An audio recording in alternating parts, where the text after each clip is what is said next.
ایک بزرگ تھے، کہیں جا رہے تھے، ان کو وضو کی ضرورت ہوئی تو وہ ایک کھیت میں گئے۔ اس میں ایک بڑھیا رہتی تھی، وہ بڑھیا کا وہ کھیت تھا۔ بزرگ نے اس بڑھیا سے پوچھا یہ کھیت کس کا ہے؟ تو اس نے کہا یہ اللہ کا ہے۔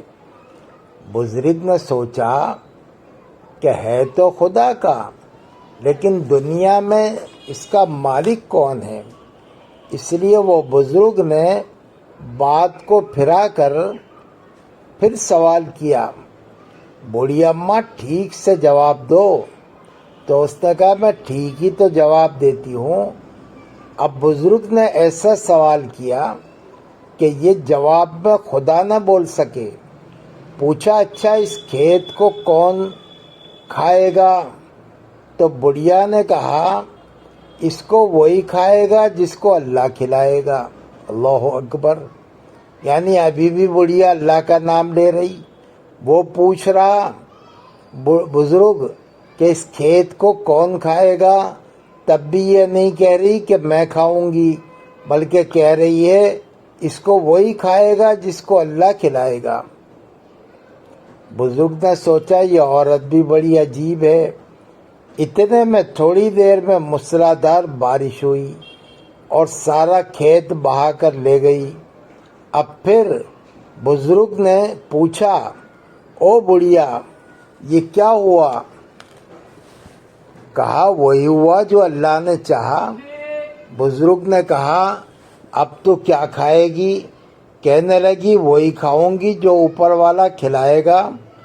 یعنی جو موریوں نالیوں میں بہہ جانے والی ہیں، یہ جو ہمارے موافق چیزیں نظر آ رہی ہیں، کیا یہی ہمیں کھلانے والی ہیں؟ نہیں، یہ کھلانے والی نہیں ہے۔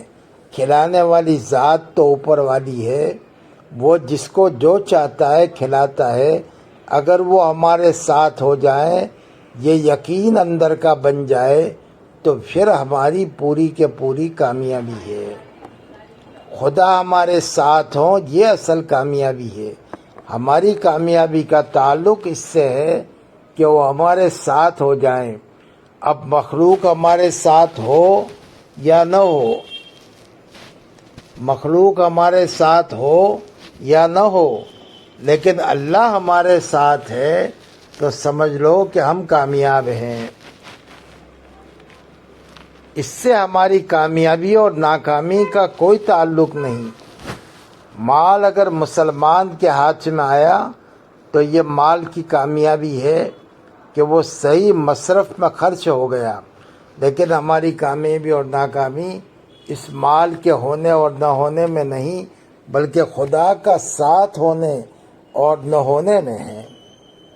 اس لیے غنا اور کبر میں فرق ہے۔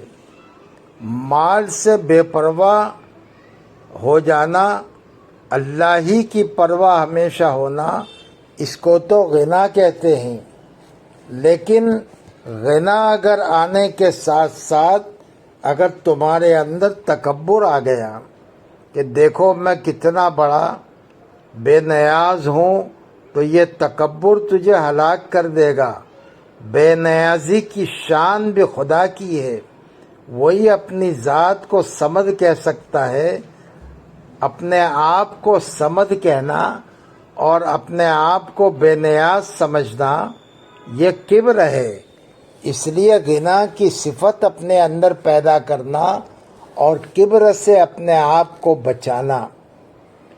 جس وقت کہ ساری دنیا کے لوگ خدا کی نعمت سے بے پرواہی کا اظہار کرتے ہیں، اس وقت حضور صلی اللہ علیہ وسلم خدا کی محتاجگی کا اظہار کرتے ہیں۔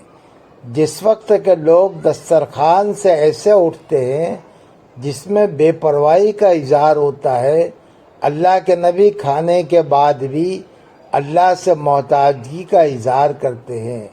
دعا بھی مانگی تو یہی مانگی، اے اللہ میں ان نعمتوں سے مستغنی نہیں ہوں، اس کی پھر مجھے ضرورت پڑے گی۔ دعا سے فقر ظاہر ہوتا ہے، خدا سے مانگنا، یہ ظاہر کرنا کہ ہم خدا سے مستغنی نہیں ہیں۔ خدا کے سامنے تو چھوٹی چھوٹی احتیاج بھی رکھی جائے، اگر کپڑوں کی ضرورت ہے تو وہ بھی خدا سے مانگا جائے، یہاں تک کہ جوتے کی تسمے کی ضرورت ہو تو وہ بھی خدا کے سامنے مانگا جائے۔ جتنا خدا سے مانگا جائے گا خدا اسی قدر راضی ہوں گے۔ یہ بھی استغنا ہے، یہ بھی استغنا ہے۔ اس لیے چھوٹی چھوٹی چیزوں میں خدا سے بے پرواہ ہو کر مخلوق کی طرف محتاجگی ہو جائے۔ سب سے پہلی محنت یہ ہے کہ انسان مخلوق کی محتاجگی سے نکل کر خدا کا محتاج ہو جائے، یہاں تک کہ خدا کے ساتھ ہونے سے ہمارے سارے کام بنیں گے، اس کا احساس دل میں پیدا ہو جائے۔ آگے کی بات آئندہ بیان کریں گے، بیان جاری ہے۔ اللہ تعالیٰ عمل کی توفیق عطا فرمائے۔ وآخر دعوانا الحمدللہ رب العالمین۔